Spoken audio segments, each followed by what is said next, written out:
toolkit that came with the guitar in the case, along with some other stuff. As a matter of fact, let's take a look at what's in this toolkit because it's really cool. So here is the Fender Custom Shop toolkit. I don't know if they still send these out with each guitar, but this is what came in the case with mine. So there's a ruler that you can use to set your string height. There's a capo. There are 2 ball end Allen wrenches. And judging from the looks of it, I'm gonna bet those are for setting the bridge height. There's a string winder, of course. A set of Fender branded feeler gauges. That'll let you do things like set pickup height and other stuff. Very handy tools.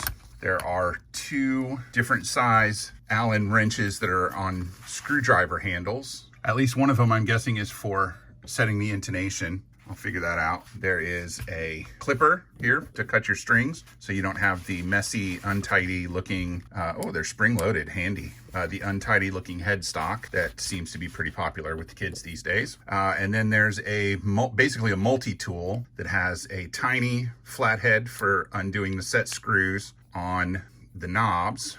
And then the other end has a largish Phillips. But the cool thing is these both